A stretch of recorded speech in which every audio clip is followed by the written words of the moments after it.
एक तरफ उनके जो महाधिराज हैं, आका जो है, वो ब्राह्मणों के लिए अगरबत्ती दिखाने का काम करने का प्रयास कर रहे हैं, ब्राह्मण खुश करें, और उन्हीं के एक सिपे सलार हैं जो सीधे कह रहे हैं कि ब्राह्मण मतलब बेस्ट। हमारी सरकार आ जाती है तो परशुराम जी का भव्य मूर्ति बनवाऊंगा। ब्राह्मण की छोड़ दीजिए, आज यादव बिरादरी भी उनसे, क्या लगता है साइकिल ही एकमात्र विकल्प है? के बाप की साइकिल नहीं है। जो अभी तक अपने दम पे चुनाव लड़के कभी राजनीति ही नहीं किया, वो व्यक्ति किसके बल पे चलेगा? एक ही वर्ग पर बुलडोजर चल रहा है। बुलडोजर जाति नहीं देखता है, बुलडोजर अपराधी देखता है।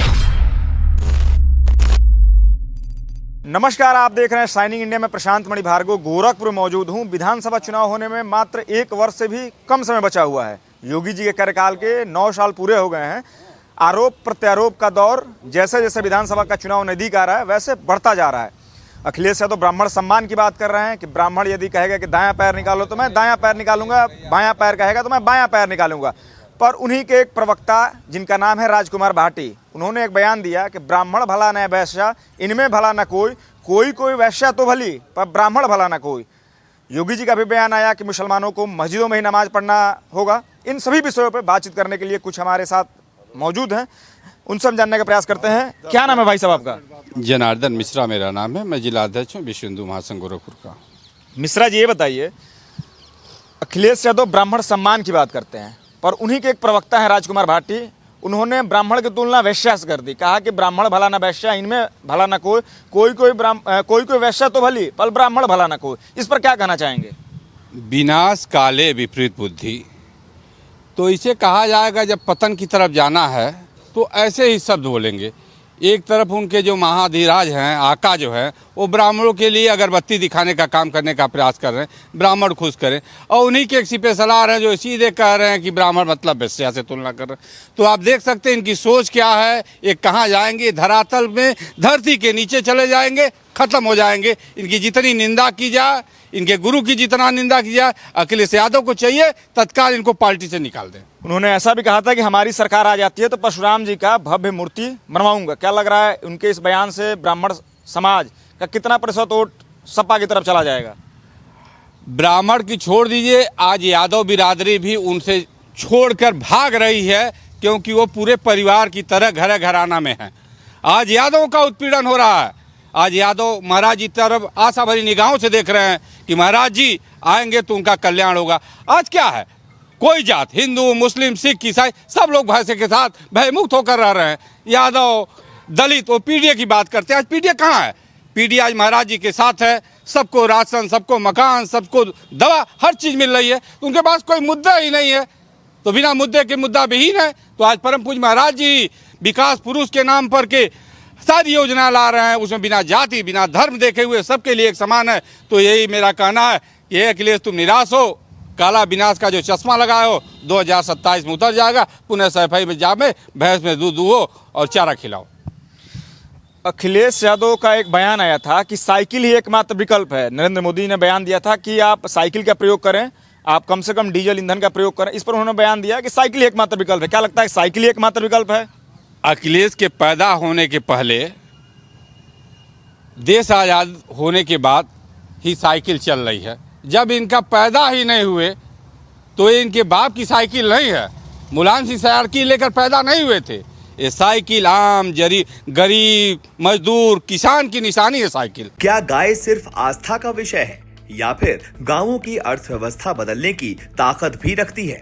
उत्तर प्रदेश में अब गाय सिर्फ पूजा और परंपरा का प्रतीक नहीं, बल्कि ग्रामीण अर्थव्यवस्था की नई ताकत बनती नजर आ रही है। मुख्यमंत्री योगी आदित्यनाथ की सरकार ने गौ संरक्षण को सिर्फ नारों तक सीमित नहीं रखा, बल्कि इसे गौ इकोनॉमी के रूप में जमीन पर उतारने की कोशिश शुरू की है। एक समय था जब छुट्टा पशु किसानों के लिए सबसे बड़ी परेशानी बनते जा रहे थे। किसान परेशान थे और गांवों में गौवंश को लेकर संकट गहराता जा रहा था। लेकिन योगी सरकार ने गौशालाओं के निर्माण, निराश्रित गौवंश के संरक्षण और उनके रखरखाव पर बड़ा फोकस किया। प्रदेश में हजारों गौ आश्रय स्थल बनाए गए ताकि गौवंश सड़कों पर भटकने के बजाय सुरक्षित रह सकें। लेकिन सरकार यही नहीं रुकी। अब कोशिश ये है कि गाय किसानों के लिए बोझ नहीं, कमाई का जरिया बने। गौ इकोनॉमी का सबसे बड़ा आधार बना है गोबर और गौमूत्र आधारित उत्पाद। गांवों में महिलाओं के स्वयं सहायता समूह गोबर से जैविक खाद, वर्मी कंपोस्ट, दिए, धूप बत्ती, गमले और सजावटी सामान बना रहे हैं, जिससे महिलाओं को रोजगार मिल रहा है और गांवों में छोटे स्तर पर नई आय का रास्ता खुल रहा है। खेती में भी बड़ा बदलाव देखने को मिल रहा है। योगी सरकार प्राकृतिक खेती और जैविक खेती को बढ़ावा देने के लिए गोबर आधारित खाद के इस्तेमाल पर जोर दे रही है। इसका मकसद साफ है, रासायनिक खाद पर निर्भरता कम हो, खेती की लागत घटे और किसानों को ज्यादा फायदा मिले। योगी सरकार की सोच साफ है। गौ संरक्षण सिर्फ जिम्मेदारी नहीं, बल्कि गांव, किसान और अर्थव्यवस्था को मजबूत करने का एक बड़ा माध्यम भी बन सकता है। और शायद यही है नए उत्तर प्रदेश की नई तस्वीर। साइकिल किसी पार्टी की निशानी वाले मत साइकिल जोड़िए। साइकिल स्वास्थ्य के लिए जरूरी है, चलने के लिए जरूरी है, निशान वाली साइकिल नहीं है। मोदी जी ने कहा साइकिल चलना स्वास्थ्य के लिए लाभदायक है, तो साइकिल की तुलना की, न कि निशान की तुलना की। अखिलेश बखला गए हैं, हर चीज़ों नकल कर ले, मोदी ने कह दिया, उसको पकड़ लिया उन्होंने। तो योगी जी और मोदी जी का एक ब्रांड विकास का मॉडल है उनके पास। साइकिल स्वास्थ्य के लिए लाभदायक है, लेकिन निशान साइकिल का विनाश का है। तो विनाश से दूर रहिए और साइकिल चलाइए, स्वस्थ रहिए। बुलडोजर एक वर्ग पर नहीं चल रहा है, क्या मानना है आपका? एकदम सही हमारे जिला अध्यक्ष जी ने कहा है। उत्तर प्रदेश में जब से परम पूज्य योगी आदित्यनाथ महाराज जी की सरकार बनी है, तब से आज देखिए कहाँ लोग घबरा कर, कहाँ लोग डर के, कहाँ लोग बिना किसी के बताए हुए उत्तर प्रदेश भय मुक्त हो चुका है। आज उत्तर प्रदेश में जो स्थिति बनी है, खास करके गोरखपुर में मान लीजिए और उत्तर प्रदेश की बात मान लीजिए, आप दिल्ली से शुरू करिए, गाजियाबाद से शुरू करके बिहार बॉर्डर तक आइए और बिहार से नेपाल बॉर्डर तक चलिए, नेपाल से आप बनारस की जो जहाँ से वो मध्य प्रदेश का बॉर्डर लगता है वहाँ तक चलिए। बहन बेटी 24 घंटा चलने पे, सड़क पे अपने आप को सुरक्षित महसूस करती है। लोग कहती हैं कि अगर हम निकलेंगे तो अगर मुझे कोई छेड़ेगा तो उत्तर प्रदेश में योगी आदित्यनाथ जी के नेतृत्व वाली सरकार की पुलिस आपको अगले चौराहे पे ठोकने का काम करेगी। इसमें जात और व्यक्ति विशेष वर्ग की बात नहीं होती है, ये मात्र शक्ति की सुरक्षा बात होती है। और शायद अखिलेश यादव इसी भ्रम के लिए उनका दिमाग काम नहीं कर रहा है और वो राजकुमार भाटी जैसे आकर लोग इनको केवल बरगलाने का काम कर रहे हैं, न कि इनकी राजनीति बढ़ाने का काम कर रहे हैं। आप बताइए ना, जिस मात्र शक्ति के तन से पैदा हुआ व्यक्ति उसी मात्र शक्ति को बेस्या तक की उपाधि देने का काम करता है। ऐसे निर्लज्ज को तो पार्टी से तुरंत निकालना चाहिए और इस पे कोई कड़ा कदम अभी तक समाजवादी पार्टी के राष्ट्रीय अध्यक्ष जी ने नहीं लिया। ये बहुत ही निंदनीय घटना है। ऐसी क्या मजबूरी है कि अभी तक सरकार अखिलेश यादव इस पर कार्रवाई कर पाने में नाकामयाब साबित हुए हैं? उनको केवल सत्ता की मोह है, जो अभी तक अपने दम पे चुनाव लड़के कभी राजनीति ही नहीं किया। वो व्यक्ति किसके बल पे चलेगा? राजकुमार भाटी के जैसे चमचों के बल पे ही तो सत्ता का सुख करना चाहता है। आदरणीय प्रधानमंत्री श्री नरेंद्र मोदी के विकसित भारत के विजन को आत्मसात कर माननीय मुख्यमंत्री श्री योगी आदित्यनाथ के कुशल नेतृत्व में उत्तर प्रदेश आज ऑपरेशन कायाकल्प के तहत अपनी बेसिक शिक्षा के कायाकल्प की एक नई और स्वर्णिम पटकथा लिख रहा है। और इसी कायाकल्प का सीधा परिणाम है सरकारी तंत्र पर जनता का बढ़ता अटूट विश्वास। तभी तो परिषदीय विद्यालयों में बच्चों के नामांकन की संख्या एक नया कीर्तिमान रच रही है, जहां वर्ष 2024-25 में 13,22,000 बच्चों ने दाखिला लिया। अगले ही साल 2025-26 में ये आंकड़ा बढ़कर 15,84,000 के पार पहुंच गया। लेकिन बात सिर्फ नए नामांकनों की नहीं थी, चुनौती उन मासूमों को भी तलाशने की थी जो शिक्षा की मुख्य धारा से छूट गए थे। सरकार के अथक प्रयासों से वर्ष 2024-25 में ऐसे 7,73,000 आउट ऑफ स्कूल बच्चों को न सिर्फ चिन्हित किया गया, बल्कि उनमें से 2,69,000 बच्चों का कक्षा 1 में दाखिला करवाकर और 5 लाख बच्चों को विशेष प्रशिक्षण देकर उनके जीवन को एक नई दिशा दी गई। पारदर्शिता की नई मिसाल पेश करते हुए प्रदेश सरकार द्वारा प्रतिवर्ष 1,30,00,000 से अधिक विद्यार्थियों के अभिभावकों के खातों में डीबीटी के माध्यम से 1,200 रुपए की धनराशि भेजी जा रही है, ताकि हर बच्चा पूरी गरिमा के साथ नई यूनिफॉर्म, जूता, मोजा, स्वेटर, स्कूल बैग और स्टेशनरी पा सके। इसी संवेदनशीलता को आगे बढ़ाते हुए कक्षा 1 से 8 तक के सभी विद्यार्थियों के लिए निःशुल्क पाठ्य पुस्तकें और कार्य पुस्तिकाएं भी सुनिश्चित की गई हैं। ऑपरेशन कायाकल्प के तहत प्राथमिक और माध्यमिक विद्यालयों को स्मार्ट स्कूलों में बदला जा रहा है।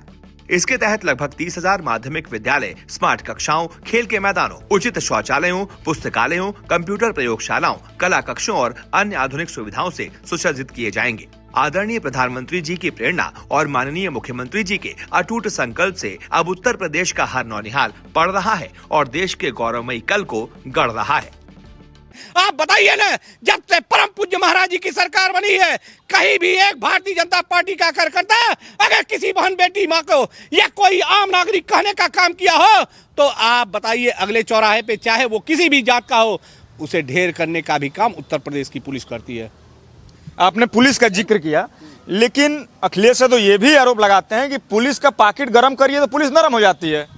हो सकता है अखिलेश यादव इस चीज से परिपक्व हों, क्योंकि इनकी सरकारों में जितनी भी भर्तियां हुई, इनके चाचा जी जिनको इन्होंने पार्टी से ही साइडलाइन करने का काम किया है, उनके ब्रीफकेस को वजन करने का काम समाजवादी पार्टी के नेता उनके दल उनके चमचे करने का काम करते थे। इसलिए उनको ये अनुभव होगा। भारतीय जनता पार्टी की जब से सरकार बनी है, मैं एक दिन आ रहा था देवरिया की तरफ से, एक बस में बैठा था, एक परिवार के लोग बैठे थे। मैं पूछा भाई साहब आप क्या करते हो, तो उन्होंने कहा कि मेरी बिटिया लेखपाल में बिना घूस दिए हुए इस समय संत कबीर नगर में पोस्टेड है। ये उसको उनको मालूम नहीं है। उनको हम किसी के ऊपर कोई भी आरोप प्रत्यारोप कर सकते हैं, लेकिन सच्चाई को स्वीकार करने की भी हिम्मत होनी चाहिए। आज उत्तर प्रदेश में लोग भय मुक्त होके, भ्रष्टाचार खत्म है। आप बताइए ना, कौन सी पुलिस वाले को अखिलेश यादव के पार्टी के कार्यकर्ता या अखिलेश यादव जी ने पैसा दिया हो, मुझे बताने का काम करें। क्या आपको लगता है कि पुरानी सरकारों में घूस लेके भर्तियां होती थी? एकदम होती थी, खुलेआम। आज इस जिले में कभी पैसा वसूला जाता था तो कल अंबेडकर नगर में, परसों बलरामपुर में, तो कभी लखनऊ में, कभी सैफई में। आप बताइए ना, इसके पहले भी सरकारें रही, केवल योग्यता केवल एटा इटावा मैनपुरी और सैफई के लोगों के पास था। उत्तर प्रदेश के और जिले में लोग नहीं रहते थे। सबसे ज्यादा अगर गुंडागर्दी करने का काम या भर्ती होने का काम किया मुलायम सिंह यादव के समय में और अखिलेश यादव के समय में, तो एटा इटावा मैनपुरी और सैफई के लोगों ने किया। लेकिन मुलायम सिंह यादव को तो इसी उत्तर प्रदेश की जनता धरती पुत्र से नवाजी थी। तब योगी आदित्यनाथ जी नहीं थे राजनीति में, वो सांसद थे और भारतीय जनता पार्टी की सरकार नहीं थी। लेकिन जब से भारतीय जनता पार्टी के नेतृत्व वाली सरकार उत्तर प्रदेश में बनी है, तब से देख लीजिए न अखिलेश का पता है, वो तो स्वर्गीय हो गए बेचारे। इनके चाचा को देख लीजिए कहाँ हैं, इनके अति सहयोगी चाचा जो आजम खान, वो मुख्तार अंसारी, अफजाल अंसारी, जो भी थे उनको देख लीजिए। समाज का पढ़ा लिखा हर व्यक्ति, चाहे वो किसी मत मजहब का होगा, वो आज योगी आदित्यनाथ जी के नेतृत्व में उत्तर प्रदेश का विकास जानता है। अखिलेश यादव जो कि पीडीए का हवाला देते हैं कि पीडीए के साथ 2027 में सरकार बनाने में मैं कामयाब हो जाऊंगा, क्या लगता है पीडीए किसके साथ जाएगी? पीडीए में उनका है कौन? पिछड़ा, दलित, अल्पसंख्यक, इसी को पीडीए मानते हैं। आज महाराज जी के साथ सबसे ज्यादा अल्पसंख्यक है। सबसे ज्यादा आयुष्मान की योजनाएं पीडीए पे अल्पसंख्यकों को मिल रही है, दलितों को मिल रही है, पिछड़ों को मिल रही है। आज जाइए जिनके गांव पे जिनके घर नहीं थे, आज उनके मकान बन गए। हिंदू, उसमें मुस्लिम है, दलित हैं, अल्पसंख्यक है, सबके मकान बन रहे। तो उनके साथ है कौन? उनके साथ आज कोई नहीं। जो उनका बेसोर था यादव, आज यादव उनसे छिटक के परम पूज्य महाराज की जी की नीतियों के साथ चल रहा है। और इसी के लिए परम पूज्य महाराज जी 27 में प्रचंड बहुमत के साथ सरकार बनाएंगे। लेकिन वो तो आरोप लगाते हैं योगी जी पर कि ये हिंदू मुसलमान की राजनीति करते हैं। इस बार उनके जनता उनके वर्गलाने में नहीं आने वाली है, इस बार हम सरकार बनाने जा रहे हैं। ये अखिलेश नहीं जानते हैं। आवे अगर नहीं जानते हैं तो गोरखपुर में आवे देखें, परम पूज्य महाराज जी के मंदिर में जितनी दुकानें हैं, 80% दुकानें अल्पसंख्यकों को उन्होंने दिया है। उनके जो प्रस्तावक रहते हैं अल्पसंख्यक रहते हैं। गोरखपुर का अल्पसंख्यक महाराज जी के साथ रहता है। ये अखिलेश का भ्रम है, वो भ्रम को बढ़ा रहे हैं। आज आवे गोरखपुर में देखें अल्पसंख्यक कितना खुशहाल है, सारी योजनाएं उसको मिल रही है, मकान, दवा, दुकान सारी अल्पसंख्यकों को मिल रही है, बिना जाति धर्म देखे मिल रही है। इसलिए आज अल्पसंख्यक गोरखपुर का महाराज जी के साथ है और उसका नतीजा है पूरे प्रदेश के अल्पसंख्यकों का एक बड़ा हुजूम महाराज जी के नीतियों के साथ, उनके साथ कदम से कदम मिलाकर चलने के लिए तैयार है। ऐसा दावा करते हैं कि बुलडोजर भी तो मुसलमानों के ऊपर ही चल रहा है। देखिए, बुलडोजर जाति धर्म देखकर नहीं चल रहा, लेकिन वो तो कह रहे हैं, दावा करते हैं। वो सठिया गए हैं। एक शब्द होता है सठियाना, कहना उचित नहीं है। ये उनके पिता सठिया गए थे, वो विद्वान थे, उनके साथ सब लोग थे, सभी लोग उनका सम्मान करते थे। माननीय मुलायम सिंह जी हर वर्ग को लेकर चलते थे, लेकिन अखिलेश जी एक जात विशेष की राजनीति करते हैं। इसके सिवा उनके पास कोई मुद्दा ही नहीं है, कोई मोटो ही नहीं है।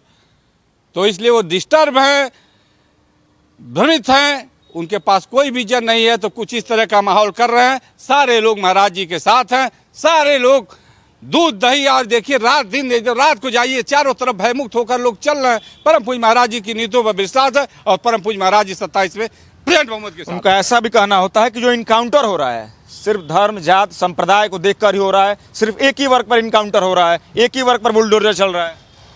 ऐसा कोई एक वर्ग बताइए जिसके ऊपर बुलडोजर चल रहा है। बुलडोजर जाति नहीं देखता है, बुलडोजर अपराधी देखता है, अवैध कब्जा देखता है। जिस जात का भी कब्जा रहेगा उस जात के ऊपर बुलडोजर चलेगा। जिसने अपराध किया है वो जिस जात का होगा उसके ऊपर बुलडोजर चलेगा, उसका काउंटर होगा। कहीं किसी जो है जो निरोग है, जो सामाजिक लोग हैं जिन्होंने अपराध नहीं किया उनके ऊपर कहीं बुलडोजर नहीं किए। उनका कहना अति निंदनीय है, घोर निंदनीय है। उनके पास शब्द कुछ नहीं, इसलिए वो ऐसा कर रहे हैं। जैसा आपका कहना है कि उनके पास शब्द नहीं है, इस वजह से क्या विकास आपको दिखने को मिल रहा है कि उत्तर प्रदेश कितना बदल गया है योगी जी के 9 साल के कार्यकाल में? गोरखपुर आपका कितना बदल गया है योगी जी के 9 साल के कार्यकाल में? 9 साल तो बेमिसाल का नारा हम लोग को देते हैं। आप बताइए ना, इसी गोरखपुर में जिसके नाम से चिड़ियाघर बना, शायद अखिलेश यादव को वो नाम नहीं याद होगा। उत्तर प्रदेश ही नहीं, हिंदुस्तान की राजनीति में एक दलित परिवार की बिटिया को सबसे शीर्ष नेतृत्व में बैठाने का काम किया तो ये भारतीय जनता पार्टी की सरकार ने किया। आप बताइए, नौका बिहार से चलिए, आप मेडिकल कॉलेज चलिए, आप चलिए गोरखपुर लिंक एक्सप्रेसवे के पास चलिए, आप बनारस की रूट को देखिए, आप यहीं पे देख लीजिए, हर गली मोहल्ले और चौराहों पे जो 4 लेन 2 लेन का जाल बिछाने का काम किया ये भारतीय जनता पार्टी की सरकार के नेतृत्व वाली सरकार ने किया और किसी के पास दम नहीं था। आज गोरखपुर का विरासत गलियारा जो उर्दू है, जहां पे इन्हीं के सहयोगी सबसे ज्यादा रहते थे, उसको इन्होंने मछली मंडी बनाने का काम किया था। आज देखिए वो सम्मानित व्यापारी सारे खुश हुए। आप देख लीजिए बनारस की दाल मंडी को देख लीजिए, वहां भी जो इनके सहयोगी थे वही कह रहे थे केवल योगी आदित्यनाथ जी के बारे में कुछ गलत बयानबाजी कर रहे थे। लेकिन जो व्यापारी पढ़े लिखे हैं, जो समाज में चलने का काम करते हैं, समाज के लोगों के सुख दुख में चलने का काम करते हैं, वो भी अल्पसंख्यक बिरादरी के लोग महाराज जी का गुण गाते हैं। जैसे मेरा भाई यहीं गोरखपुर विश्वविद्यालय में, पूछिए ना कितना घूस दिया है मेरा भाई, अल्पसंख्यक बिरादरी से आता है और इंग्लिश का प्रोफेसर है। तो ये है योगी आदित्यनाथ महाराज का।